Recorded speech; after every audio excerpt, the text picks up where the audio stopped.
जमाना कर न सका उसके कद का अंदाजा। वह आसमान था मगर सर झुका के चलता था। पूर्व प्रधानमंत्री डॉक्टर मनमोहन सिंह का गुरुवार देर रात निधन हो गया। वो 92 साल के थे। प्रधानमंत्री नरेंद्र मोदी और गृह मंत्री अमित शाह ने उनके आवास पहुंचकर उन्हें श्रद्धांजलि दी।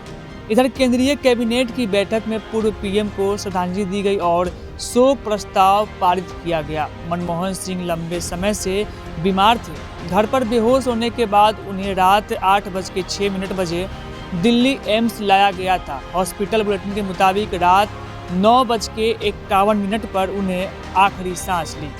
उनकी अंतिम यात्रा शनिवार 28 दिसंबर को सुबह 9:30 बजे दिल्ली स्थित ऑल इंडिया कांग्रेस कमेटी मुख्यालय से शुरू होगी।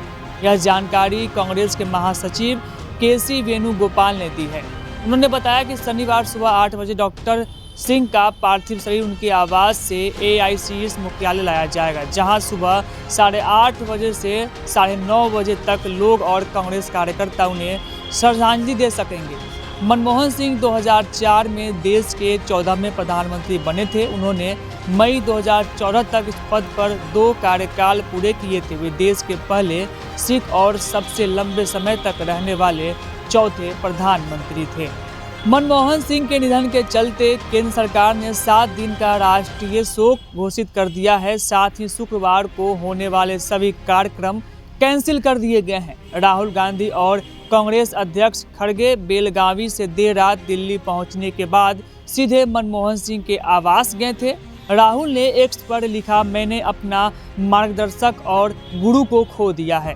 इस बीच कर्नाटक के बेलगावी में चल रही कांग्रेस वर्किंग कमेटी मीटिंग रद्द कर दी गई है। कांग्रेस स्थापना दिवस से जुड़े आयोजन भी रद्द कर दिए गए हैं। पार्टी के इवेंट 3 जनवरी के बाद से फिर से शुरू होंगे। मनमोहन सिंह का पार्थिव शरीर कल कांग्रेस मुख्यालय में रखा जाएगा, जहां आम लोग उन्हें श्रद्धांजलि देंगे। जानकारी के मुताबिक मनमोहन सिंह का अंतिम शरीर कल होगा। उनकी बेटियां आज शाम तक अमेरिका से भारत आ जाएगी। अंतिम संस्कार किस जगह होगा, इसका फैसला प्रधानमंत्री कार्यालय करेगा। उन्होंने सिर्फ प्रधानमंत्री ही नहीं, प्रमुख अर्थशास्त्री मनमोहन सिंह ने देश के वित्त मंत्री के रूप में भी अपनी सेवाएं दी थी। अपने इस कार्यकाल के दौरान उन्होंने 3 ऐसे काम किए जो देश हमेशा याद रखेगा। ये काम ऐसे थे जो देश की तस्वीर बदलने वाली साबित हुए। आइए जानते हैं इसके बारे में विस्तार से। भारत आज दुनिया की तीसरी सबसे बड़ी अर्थव्यवस्था है और जल्द इसके 5वीं सबसे बड़ी इकोनॉमी बनने की उम्मीद जाहिर की जा रही है। लेकिन 90 के दशक में हालात बिल्कुल विपरीत थे। उस समय देश में PV नरसिम्हा राव की सरकार थी और वित्त मंत्री दिवंगत डॉक्टर मनमोहन सिंह थे। ग्लोबल मार्केट में भारत के साथ निचले स्तर पर पहुंच चुकी थी।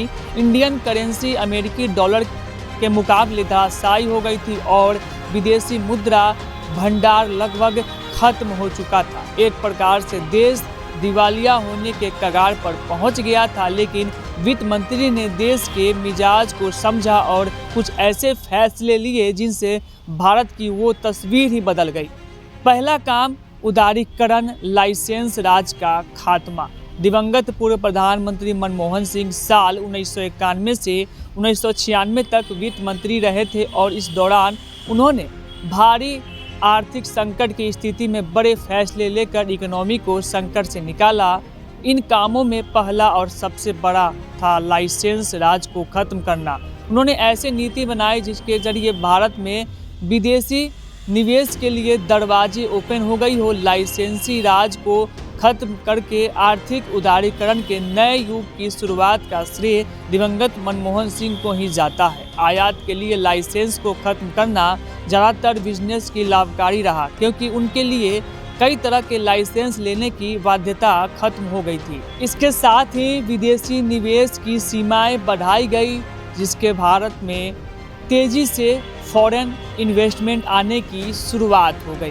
भारत में काम करने वाले कंपनियों को चुनौती तो मिली ही, लेकिन आज देश में जो विदेशी कंपनियां अपना बड़ा कारोबार कर रही है वो डॉक्टर मनमोहन सिंह जी की ही देन है। उन्होंने कॉरपोरेट टैक्स से लेकर इंपोर्ट शुल्क में कटौती समेत अन्य कई बड़े कदम उस समय बढ़ाए थे। दूसरा काम, अमेरिका से न्यूक्लियर डील। पूर्व प्रधानमंत्री डॉक्टर मनमोहन सिंह के बड़े फैसले में अगला और अहम है अमेरिका के साथ भारत की न्यूक्लियर डील। साल 1974 में राजस्थान के पोखरण में देश के पहले परमाणु परीक्षण के बाद यूएस और इंडिया रिश्तों में तनाव देखने को मिला था। जब मनमोहन सिंह साल 2004 में प्रधानमंत्री बने तो उन्होंने इस खराब हुए रिश्तों को सुधारने के लिए कदम आगे बढ़ाया। इस डील के लिए उन्हें यूपीए गठबंधन सरकार के सहयोगी लेफ्ट का कड़ा विरोध भी झेलना पड़ा, लेकिन उन्होंने भारत अमेरिका असैन्य परमाणु समझौते को आगे बढ़ाने का फैसला किया। आखिरकार अमेरिका से साथ ये ऐतिहासिक समझौता 2008 में हुआ। उस समय अमेरिका के राष्ट्रपति जॉर्ज डब्ल्यू बुश थे।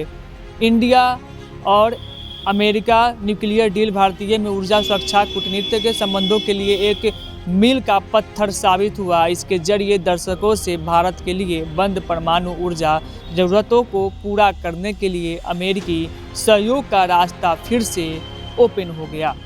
तीसरा सबसे बड़ा काम है आधार बना हर भारतीय की पहचान। मनमोहन सिंह के कार्यकाल के दौरान आधार कार्ड अस्तित्व में आया और ये दिवंगत पूर्व पीएम के सबसे बड़ी उपलब्धियों में से एक माना जाता है। गौरतलब है कि आधार कार्ड आज के समय में हर भारतीय की न केवल पहचान बन गई है बल्कि तमाम फाइनेंशियल कामों के लिए भी सबसे महत्वपूर्ण डॉक्यूमेंट हो गया है।